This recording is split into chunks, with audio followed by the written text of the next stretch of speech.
Hello बच्चों, कैसे हैं? माई सेल्फ रमन विश्वास और मैं आप सभी का अपना केमिस्ट्री चैनल केसी में स्वागत करता हूँ। आज गणेश चतुर्थी का दिन है, बहुत ही अच्छा दिन है और इस अच्छे दिन में मुझे एक केमिस्ट्री से रिलेटेड शायरी याद आ रहा है। केमिस्ट्री है इतनी बड़ी बेवफा, केमिस्ट्री है इतनी बड़ी बेवफा, रात भर रटो सुबह तक सब सफा, रात भर रटो सुबह तक सब सफा। तो इतने अच्छे विचार के साथ आज का ये लेक्चर हम स्टार्ट करते हैं। आप लोग सोचेंगे कि केमिस्ट्री के टीचर है और ये कैसे बता रहे हैं कि केमिस्ट्री बेवफा है। तो देखो क्या है कि केमिस्ट्री जो है जितना इजी दिखता है उतना इजी है नहीं। उसको हम लोग कई बार क्या है बहुत अच्छे से समझ लेते हैं, हम लोग को ऐसा लगता है कि हम लोग को सब आ गया, बट ऐसा होता नहीं है। कई सारी चीजें जो होती हैं वो डिसॉल्व हो जाती हैं पढ़ने के बाद, वो हमको भूल जाते हैं, है ना। हम लोग आज पढ़े, ऐसा लगा कि हमको हो गया है, ये समझ में आ गया है, बट ऐसा होता नहीं है। कुछ दिन के बाद वो दिमाग से स्किप हो जाता है। तो केमिस्ट्री को रेगुलर प्रैक्टिस की जरूरत होती है, बार बार उसको पढ़ना पड़ता है, तब जाके हम उसको क्या कर सकते हैं, याद रख पाते हैं। इसके अलावा कई सारे ट्रिक्स भी है, ट्रिक्स के थ्रू हम लोग उसको काफी दिन तक याद रख सकते हैं। नॉट ओनली केमिस्ट्री, फिजिक्स हो, बायो हो, अदर जो सब्जेक्ट्स हैं उनको भी हम लोग को मेमोराइज करना पड़ता है और कई बार उसको प्रैक्टिस करना पड़ता है, तब जाके हमारा कमांड उस चैप्टर के ऊपर या उस सब्जेक्ट के ऊपर अच्छे से हो पाता है ना। तो आज का लेक्चर स्टार्ट करते हैं। लास्ट मैंने तुम लोगों को लेक्चर बताया था जिसमें मैंने एस ब्लॉक एलिमेंट स्टार्ट किया था, और लास्ट लेक्चर में मैंने तुमको एस ब्लॉक एलिमेंट के एल्कली मेटल्स के बारे में बताया था। एल्कली मेटल्स के जनरल प्रॉपर्टीज के बारे में हम लोगों ने बात किया था। जो बच्चे पिछला लेक्चर जो उन्होंने नहीं देखा है वो जाके पुराना जो लेक्चर है उसको देख सकते हैं। और हमारे वीडियोस अगर आपको पसंद आते हैं तो इसको लाइक करें, शेयर करें और सब्सक्राइब करें। ये फ्री ऑफ कॉस्ट हमारे चैनल में है, और नॉर्मली तो आज हर वीडियो लेक्चर जो है free of cost he YouTube में आपको दिखाई देता है, अवेलेबल होता है। आपको जिस भी टीचर के थ्रू पढ़ना है, जिसके थ्रू आपको वीडियो अच्छे आते हैं, जिनके कंटेंट सही होते हैं, आप उनको फॉलो कर सकते हैं। लेकिन अगर आपको लगता है कि नहीं इस चैनल में कुछ खास है, अलग है, तो आप इसको भी देख सकते हैं, है ना। तो यहाँ पे हम लोग पढ़ रहे थे इनऑर्गेनिक एस ब्लॉक एलिमेंट्स। आज हम लोग यहाँ पे बात करने वाले हैं chemical properties of S block element. तो एक बात हम लोग याद कर लेंगे कि जो एल्कली मेटल्स होते हैं उन लोग बहुत रिएक्टिव हैं। Alkali metals they are reactive. Alkali metals बहुत रिएक्टिव है, मैं इसको यहाँ पे नोट भी कर देता हूं। एल्कली मेटल्स बहुत रिएक्टिव हैं, बहुत रिएक्टिव हैं। एल्कली मेटल्स बहुत रिएक्टिव हैं। अब देखो कई बार यहाँ पे क्वेश्चन पूछा जाता है कि एल्कली मेटल्स बहुत ज्यादा रिएक्टिव क्यों होते हैं, तो इसका जो है आंसर यहीं पे छिपा है में छिपा है कि एल्कली मेटल्स बहुत रिएक्टिव होते हैं। है मतलब एच मतलब होता है हाइड्रेशन एनर्जी, हाइड्रेशन एनर्जी। ए मतलब होता है ए एटोमाइजेशन एनर्जी, एटोमाइजेशन एनर्जी। और आई मतलब होता है आयोनाइजेशन एनर्जी। वो सभी मेटल्स जिनकी आयोनाइजेशन एनर्जी बहुत ही लो होंगे, एटोमाइजेशन एनर्जी बहुत ही लो होंगे और हाइड्रेशन एनर्जी बहुत ही ज्यादा हाई होंगे, उनको हम लोग बोलेंगे रिएक्टिव मेटल। उनकी रिएक्टिविटी ऐसे इंक्रीज हो जाती है, बढ़ जाती है, ठीक है। तो एल्कली मेटल्स जो होते हैं वो भी उनकी बात करें तो इनका जो होता है हाइड्रेशन एनर्जी, हाइड्रेशन एनर्जी बहुत ही ज्यादा हाई होती है। क्या होती है? High, high. और अगर हम लोग इसकी बात करें एटोमाइजेशन एनर्जी की, एटोमाइजेशन एनर्जी, तो इनकी जो है एटोमाइजेशन एनर्जी बहुत ही लो होती है, लो। अगर इनका आयोनाइजेशन एनर्जी की बात करें, आयोनाइजेशन एनर्जी, तो इनकी आयोनाइजेशन एनर्जी भी बहुत क्या होती है? लो होती है। यही वो तीन कारण होते हैं, यही तीन फैक्टर होते हैं जिसके कारण से एल्कली मेटल्स बहुत ही ज्यादा रिएक्टिव होते हैं। आयोनाइजेशन एनर्जी मतलब, आयोनाइजेशन एनर्जी का मतलब होता है जब हम कोई एक atom, gaseous, isolated gaseous atom की बात करें, उनके इलेक्ट्रॉन को बाहर निकालने के लिए जो एनर्जी हमको जरूरत पड़ती है, यानी जो एनर्जी रिक्वायर्ड है, उस एनर्जी को हम लोग क्या बोलेंगे? Ionisation energy. एटोमाइजेशन एनर्जी का मतलब होता है जब कोई, अगर हम लोग मेटल की बात करें तो मेटल क्या होते हैं? सॉलिड होते हैं। अब वो सॉलिड को सबसे पहले हम लोग को क्या करना पड़ेगा? वेपर फेस में लेके जाना पड़ेगा, उसको गैस फॉर्म में कन्वर्ट करना पड़ेगा, तब जाके उसमें से इलेक्ट्रॉन बाहर निकल सकते हैं। तो सॉलिड फॉर्म से उसको वेपर फॉर्म तक ले जाने के लिए जो भी एनर्जी लगती है, जो भी एनर्जी रिक्वायर्ड होती है, उसको हम लोग बोलते हैं एनर्जी ऑफ एटोमाइजेशन या एटोमाइजेशन एनर्जी। ठीक है, तो एटोमाइजेशन एनर्जी इसका कम होना चाहिए, कम एनर्जी लगना चाहिए, और इसका जो है आयनाइजेशन एनर्जी भी हमको कम लगना चाहिए। और अगर हम लोग बात करें तो हाइड्रेशन एनर्जी का मतलब होता है जब हम उसका सॉल्यूशन बनाते हैं, मतलब वाटर में जब हम इसको डिसॉल्व करेंगे, वाटर में हम लोग इसको रखेंगे, उसका सॉल्यूशन बनाएंगे, तो इसके वाटर में जितने मॉलिक्यूल्स होते हैं, वाटर के मॉलिक्यूल्स होते हैं, उनका इंटरेक्शन यहाँ पे कितना अच्छे से उनके साथ हो पा रहा है। ठीक है, और जब ये इंटरेक्ट करते तो वहां से एनर्जी बाहर रिलीज होती है, और ये जो एनर्जी बाहर रिलीज हुई उसको हम लोग क्या बोलेंगे, हाइड्रेशन एनर्जी। जितना अच्छे से इंटरेक्ट करेगा वाटर मॉलिक्यूल के साथ उतना ज्यादा वो रिएक्टिव कहलाएगा और उसमें से ज्यादा एनर्जी निकलेगा। उसका सॉल्यूशन बनाना है हम लोग को भाई, है ना। तो सॉल्यूशन फेज में उसका एनर्जी हाई होना चाहिए, एटोमाइजेशन एनर्जी इसका लो होना चाहिए, और इसका आयनाइजेशन एनर्जी लो होना चाहिए। इन तीन फैक्टर के कारण से अल्कली मेटल्स क्या होते हैं, बहुत ही ज्यादा रिएक्टिव होते हैं। चलो आगे बढ़ते हैं, नेक्स्ट पेज में यहाँ पे लेता हूं chemical properties of alkali metal. Chemical properties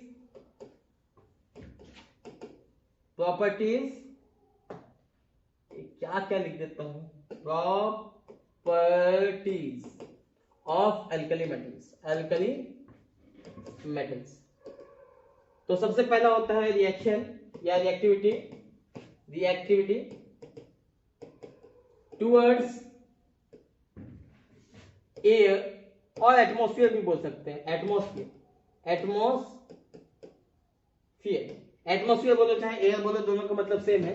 तो हमको मालूम है कि भाई देखो एयर जो होता है उसके अगर हम बात करें एयर मतलब मिक्सचर ऑफ गैसेस होते हैं, यहाँ पे ऑक्सीजन भी हो सकता है, नाइट्रोजन हो सकते हैं, अदर जो गैसेस होते हैं नोबल गैस हो सकते हैं, यहाँ पे हेलोजन गैस हो सकते हैं, बहुत सारे गैस होते हैं, लेकिन मोस्टली हम लोग यहाँ पे बात करते हैं इस एयर का मतलब होता है कि यहाँ पे ऑक्सीजन की बात करने वाले हैं, यहाँ पे नाइट्रोजन की बात करने वाले हैं, यहाँ हाइड्रोजन की बात करने वाले हैं, और यहाँ पे जो हेलोजन जिसको एक्स से भी डिनोट किया जाता है, इस गैस के बारे में भी हम लोग यहाँ पे डिस्कशन करेंगे किस तरीके से इनके साथ रिएक्शन होता है।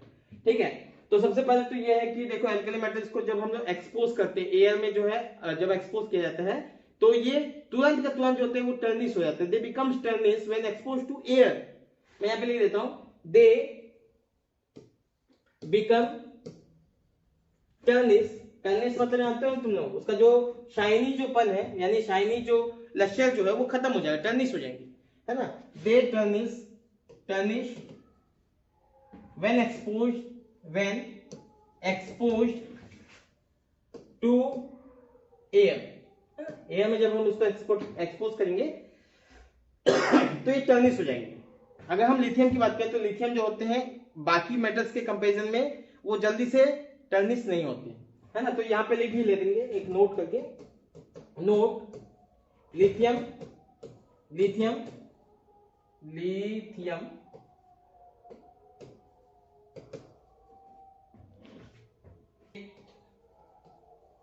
takes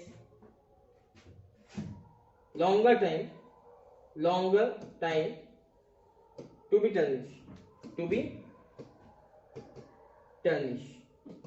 इनको जो है दूसरे मेटल के कंपैरिजन में ये जो है थोड़ा ज्यादा समय लगाता है, इस बात को इसको नोट कर लेना है ना। यहाँ पे अगर हम लोग बात करें तो एफिनिटी की बात करें तो दूसरे जो गैसेस हैं इनके टुवर्ड्स जो है बाकी जो मेटल्स होते हैं उनका जो है एफिनिटी ज्यादा होता है as compare to lithium. Lithium का साइज छोटा है, और यहाँ पे इलेक्ट्रॉन जब लॉस करने की बात की जाएगी या लूज करने की बात की जाएगी, तो यहाँ पे अगर एयर के साथ बात किया जाए तो यहाँ पे उतना जल्दी से ये इलेक्ट्रॉन लूज नहीं करेंगे, है ना। तो इस कारण से जो है ये जल्दी से जो हमारे एटमॉस्फेरिक जो एयर होते हैं उनके साथ जल्दी से इंटरेक्ट नहीं कर पाते। बात समझना सबको ध्यान से, है ना। यहाँ पे हम एयर की बात करें, नॉट इन सॉल्यूशन। जब हम सॉल्यूशन की बात करते हैं तो वहां पे लिथियम बहुत ही जल्दी इलेक्ट्रॉन दे देते हैं, ठीक है। जब हम सॉल्यूशन बात करेंगे तो वहां पे हाइड्रेशन एनर्जी जो होता है लिथियम का सबसे ज्यादा होता है, जिस कारण से यहाँ पे जल्दी से इलेक्ट्रॉन बाहर लूज हो जाते हैं। लेकिन हम लोग यहाँ पे एयर की बात करें, यहाँ पे कोई भी वाटर मॉलिक्यूल नहीं है, और अगर वाटर मॉलिक्यूल के अंदर इसका सॉल्यूशन नहीं बन रहा है, दैट मीन्स यहाँ पे हमारे जो लिथियम हो जाएंगे वो जल्दी से रिएक्शन नहीं करेंगे।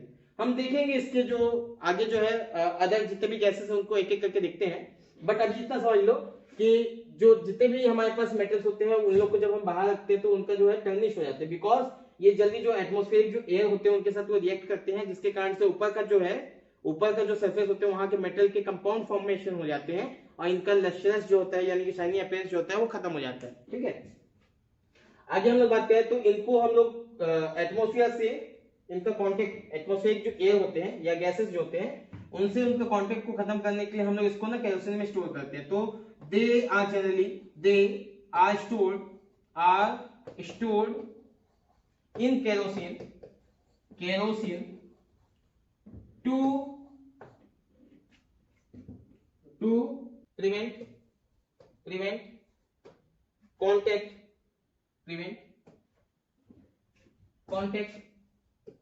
contact with atmospheric gases। भाई इनको देखो, इनको हम लोग केरोसिन स्टोर इसलिए किया जाता है ताकि जो एटमॉस्फेरिक जो गैसेस होते हैं उनसे उनका कांटेक्ट नहीं हो सके, है ना, कांटेक्ट होगा नहीं, उनके बीच में रिएक्शन होगा नहीं, तो उनका जो नेचर है, जो अपीयरेंस है, शाइनी अपीयरेंस है, वो खत्म नहीं होगा, वो लक्षण दिखते रहेंगे, है ना। चलो आगे बात करते हैं। ठीक है, यहाँ पे हम लोग बात करते हैं रिएक्शन विथ ऑक्सीजन। तो बच्चों यहाँ पे देखो बहुत इंपॉर्टेंट है रिएक्शन विथ ऑक्सीजन। ऑक्सीजन के साथ हम लोग जब रिएक्शन की बात करते हैं तो ये जो मेटल्स होते हैं वो बहुत ही विग्रस तरीके से जो है ऑक्सीजन के साथ रिएक्शन करते हैं, है ना। और यहाँ पे अगर बात करें तो सबसे खास बात क्या है कि यहाँ पे जो मेटल्स है, लिथियम की बात करें, सोडियम की बात करें, पोटेशियम की बात करें, रुबिडियम की बात करें, सीजियम की बात करें, इन लोग ऑक्सीजन के साथ अलग अलग कंपाउंड बनाते हैं। मतलब इनकी स्टेबिलिटी की बात करें, ऑक्साइड की स्टेबिलिटी की बात करें तो सबसे ज्यादा हम लोग बात करें तो लिथियम जो होते हैं वो ऑक्सीजन के साथ रिएक्ट करके हमारे पास लिथियम मोनोऑक्साइड बनाते हैं, है ना, Li2O। ये जो है नॉर्मल ऑक्साइड बोल सकते हैं, नॉर्मल ऑक्साइड, या फिर इसको हम लोग मोनो ऑक्साइड भी बोलते हैं, मोनो ऑक्साइड, क्योंकि एक ही ऑक्सीजन है इसके अंदर, तो मोनो ऑक्साइड, है ना। और अगर हम लोग सोडियम की बात करें तो सोडियम जो होता है वो ऑक्सीजन के साथ रिएक्ट करके सोडियम परऑक्साइड बनाते हैं। क्या बनाते हैं? Sodium peroxide. ये लिथियम ऑक्साइड है ना, ये लिथियम ऑक्साइड है, बट ये सोडियम परऑक्साइड है, सोडियम परऑक्साइड है, परऑक्साइड। सोडियम परऑक्साइड जो होते हैं इनके पास अगर हम लोग देखें तो यहाँ पे देखो परऑक्साइड है ना, ये परऑक्साइड है, परऑक्साइड है। और यहाँ पे खास बात क्या है कि इसमें जो ऑक्सीजन है, ऑक्सीजन के ऊपर जो होता है 2 माइनस चार्ज होता है। कितना होता है? 2 माइनस चार्ज। लेकिन इस ऑक्सीजन के पास ऑक्सीजन -1 चार्ज है ना। कितना ऑक्सीजन के पास चार्ज है? -1 चार्ज है। इसमें कितना है? -2 चार्ज है। इसको नोट करके रखना, इसका अपने आप में एक बहुत इंपॉर्टेंस है, मैं अभी बताऊंगा यहाँ पे, ठीक है। पोटेशियम जो होता है उसको जब हम लोग ऑक्सीजन के साथ रिएक्शन कराएंगे तो यहाँ पे KO2 बनेगा, इसको हम लोग बोलते हैं सुपर ऑक्साइड। क्या बोलते हैं इसको? Super oxide. यहाँ पे ऑक्सीजन जो होता है वो हाफ माइनस के जो है यानी -½ ऑक्सीडेशन स्टेट में होता है। यहाँ पे -2 होता है, यहाँ पे -1 होता है, यहाँ पे -½ होता है। बात समझ में आ गई सबको? क्लियर है? तो इस तरीके से जो है हमारे जो है अलग अलग जो एलिमेंट्स होते हैं, अब K से ऊपर वाले भी जो है सुपर ऑक्साइड बनाते हैं। अब हमसे कई बार पूछा जाता है कि भाई लिथियम सुपर ऑक्साइड क्यों नहीं बनाता या परऑक्साइड क्यों नहीं बनाता, वो मोनोऑक्साइड ही क्यों बनाते हैं, और सोडियम जो होते हैं वो परऑक्साइड क्यों बनाते हैं, ये इसमें ज्यादा स्टेबल क्यों है, ये जो फॉर्म है वो ज्यादा स्टेबल है as compare to other oxides. अगर हम पोटेशियम या उससे ज्यादा हेवी जो है एटॉमिक नंबर वाले जो एल्कली मेटल्स है उनकी बात करें तो वो सुपर ऑक्साइड में ज्यादा स्टेबल है as compare to normal oxide and peroxide. तो देखो यहाँ पे क्या रीजन है इसका, जो लिथियम होता है उसका साइज क्या होता है? बहुत ही छोटा होता है, बहुत ही छोटा होता है, और उसके ऊपर एक प्लस चार्ज होता है। मतलब एक काफी स्ट्रॉन्ग पॉजिटिव फील्ड इस छोटे से एटम के पास होता है, जिसको कि न्यूट्रलाइज करने के लिए, या हम लोग ऐसे बोल सकते हैं जिसको स्टेबलाइज करने के लिए हमारे पास एक छोटा सा आयन, नेगेटिव आयन की जरूरत होती है, और जिसके पास काफी स्ट्रॉन्ग नेगेटिव फील्ड। मतलब समझ में आया? लिथियम जो होता है, लिथियम प्लस जो होता है वो बहुत ही छोटा एटम है, और छोटे एटम को एक छोटा सा एटम जिसके पास ही बहुत ही ज्यादा स्ट्रॉन्ग नेगेटिव फील्ड हो, है ना, -2 वाले जो है बहुत ही स्ट्रॉन्ग नेगेटिव फील्ड वाले जो है इसको क्या कर सकते हैं? इसको न्यूट्रलाइज कर सकते हैं या फिर इसको स्टेबलाइज कर सकते हैं, ठीक है। तो दूसरी बात क्या है कि अगर हम लोग बात करें इसकी बात, तो यहाँ पे सोडियम जो होता है वो लिथियम के कंपैरिजन में काफी बड़ा होता है। Sodium is much bigger as compare to lithium. अगर ये काफी ज्यादा बड़ा साइज होगा और इसके ऊपर भी जो है पॉजिटिव जो चार्ज है उसकी पॉजिटिव फील्ड जो है एज कंपेयर टू लिथियम थोड़ा कम हो जाता है, क्योंकि इसका साइज काफी बड़ा हो गया। अब यहाँ पे हम लोग क्या करते हैं, ऑक्सीजन को देखो तो इसके ऊपर -1 चार्ज है, मतलब इतना ज्यादा हमारे पास उसको स्टेबलाइज करने के लिए उतना ज्यादा नेगेटिव फील्ड की जरूरत नहीं है, नेगेटिव फील्ड की उतनी ज्यादा जरूरत नहीं है। तो यहाँ पे -1 नेगेटिव फील्ड वाले जो है उसका जो है यूज होता है, उसके साथ ज्यादा स्टेबलाइज होता है। और अगर पोटेशियम की बात करें तो वो काफी ज्यादा बड़ा है एज कम्पेयर टू लिथियम, बहुत ही ज्यादा बड़ा उसका एटम होता है। और इतने बड़े एटम होने के कारण से उसके चारों तरफ जो उसका जो पॉजिटिव फील्ड है, पॉजिटिव फील्ड उतना ज्यादा स्ट्रांग नहीं है जितना लिथियम का था, जितना सोडियम का था, उतना ज्यादा ना होने के कारण से यहाँ पे उसको स्टेबलाइज करने के लिए एक ऐसा एनायन की जरूरत है जिसके पास बहुत ही ज्यादा नेगेटिव नहीं है, बहुत ही ज्यादा नेगेटिव नहीं है। मतलब यहाँ पे देखो इसको हाफ नेगेटिव है, हाफ नेगेटिव, बहुत ही कम नेगेटिव की जरूरत होती है जो इसको स्टेबलाइज करे, अच्छे से स्टेबलाइज करे। इसका मतलब ऐसा बिल्कुल भी नहीं है कि आप अगर बोलोगे कि सोडियम जो है वो मोनोऑक्साइड नहीं बनाता, तो नहीं, ऐसा बिल्कुल भी नहीं है। ये फॉर्म ज्यादा स्टेबलाइज है, स्टेबल है, दिस इज मोर स्टेबल, लेकिन ये मोनोऑक्साइड भी बना सकता है। सोडियम हो गया, पोटेशियम हो गया, इन लोग मोनोऑक्साइड भी बना सकते हैं, बात समझ में आ गया, बना सकते। लेकिन ज्यादा स्टेबल कहां पे है, परऑक्साइड ज्यादा स्टेबल है फॉर सोडियम, पोटेशियम जो है उसके लिए सुपर ऑक्साइड ज्यादा स्टेबल है, ये बात हम कर सकते हैं। ठीक है, चलो आगे बात करते हैं। आगे हमारे पास देखो ये जो ऑक्साइड है, ये ऑक्साइड बेसिक इन नेचर होते हैं। Oxides are basic in nature, basic in nature. अगर ये बेसिक इन नेचर है दैट मींस इनको जब हम वाटर में डिसॉल्व करेंगे इन ऑक्साइड्स को, तो यहां से हमको एक बेस मिलने वाला है। ठीक है, when these oxides were dissolved in water they form base। ठीक है, बात समझ में आ गया कि जब हम इसको वाटर में डिसॉल्व करेंगे तो हमारे पास क्या बनेगा, एक बेस बनेगा। वैसे भी नॉर्मली आप लोगों को इतना तो मालूम होना चाहिए कि भाई जब मेटल के ऑक्साइड की बात करते हैं, मेटल मतलब मेटल ऑक्साइड जो होते हैं वो बेसिक इन नेचर होते हैं, और नॉन मेटल जो ऑक्साइड होते हैं वो एसिडिक इन नेचर होते हैं। मतलब उनके ऑक्साइड को जब हम वाटर में डिसॉल्व करेंगे, एसिड के, है ना, एसिड के ऑक्साइड को जब हम वाटर में डिसॉल्व करेंगे तो वहां से एसिड का फॉर्मेशन होगा, और जब बेस के ऑक्साइड को हम लोग वाटर में डिसॉल्व करेंगे तो वहां से हमको एक बेस मिलने वाला है। ठीक है, तो इन लोग जो होते हैं काफी रिएक्टिव मेटल होते हैं, इनका ऑक्साइड जो होता है ये बहुत ही ज्यादा बेसिक नेचर का होते हैं। इनको जब हम वाटर में डिसॉल्व करते हैं तो बहुत ही स्ट्रॉन्ग कोरोसिव हमारे पास बेस का फॉर्मेशन होता है। ठीक, दूसरी बात करें तो यहाँ पे हमारे पास देखो, अगर हम लोग बात करें Li2O प्लस वाटर H2O, तो यहां से हमारे पास क्या बनेगा, LiOH प्लस H2, क्या बनेगा, LiOH प्लस H2। अगर सिमिलर वे पे हम बात करें तो Na2O, इसको अगर हम लोग वाटर में डिसॉल्व करेंगे तो यहाँ पे NaOH बनेगा प्लस H2। इस तरीके से हम लोग जो है यहाँ पे देख सकते हैं इसके हाइड्रोक्साइड बनते हैं, मतलब ये बेस है, ये बेस का फॉर्मेशन यहाँ पे होता है। अगर हम लोग बात करें तो NaOH जो होता है ये कैसा होता है, ये वाटर में काफी ज्यादा सॉल्युबल होते हैं, दे डिसॉल्व इन वाटर, ये वाटर में डिसॉल्व होते हैं, वाटर में डिसॉल्व हो जाते हैं। जो LiOH होते हैं ये काफी इनके कंपैरिजन में जो है काफी जो है लेस सॉल्युबल होते हैं, काफी कम जो है सॉल्युबल होते हैं। ये भी सॉल्युबल है बट जैसे इन लोग बहुत ही ज्यादा सॉल्युबल होते हैं उतना ज्यादा सॉल्युबल जो है LiOH नहीं होता। अच्छा, तीसरी बात हम लोग करते हैं यहाँ पे फटाफट से, तो इनका जो स्ट्रक्चर होता है, अगर हम लोग बात करें Li2O और Na2O, और अगर बात करें Ka2O, और अगर बात करें Rb2O, इनका जो सॉलिड है, ये जो सॉलिड होते हैं इनका जो क्रिस्टलाइन स्ट्रक्चर होगा, they are anti fluoride crystalline structure. इनका स्ट्रक्चर कोई पूछे कि भाई ये इसमें से किसका जो है स्ट्रक्चर एंटी फ्लोराइड स्ट्रक्चर होता है, तो आप लोगों को बताना है कि अल्कलाइन जो मेटल होते हैं, अल्कली मेटल्स जो होते हैं, सॉरी अल्कली जो मेटल्स होते हैं उनका जो ऑक्साइड होते हैं वो कैसे होते हैं, एंटी फ्लोराइड स्ट्रक्चर होते हैं। ठीक है, इसमें से एक जो है जैसे CS2O, मतलब सीजियम का जो ऑक्साइड होता है, सीजियम का जो ऑक्साइड होगा ये एंटी CdCl2 लेयर स्ट्रक्चर होता है, लेयर स्ट्रक्चर होता है। ठीक है, इस बात पे याद रखना कि CS2O जो होता है एंटी CdCl2 लेयर स्ट्रक्चर होता है, और Li2O, Na2O, Ka2O, Rb2O इन लोग सब एंटी फ्लोराइड क्रिस्टलाइन स्ट्रक्चर होते हैं। बात समझ में आगे सबको याद कर लेना इसको, कई बार इसी में से क्वेश्चन आया था कि किसका जो है एंटी फ्लोराइड क्रिस्टलाइन स्ट्रक्चर है, which of the following oxide is anti fluoride crystalline structure, तो आप लोग को यहाँ पे हम लोग इसको याद कर लेंगे तो ये हमारे पास जो है समझ में आ जाएगा कि किसका होता है ना। आज हम लोग बात करते हैं, तो अगला जो है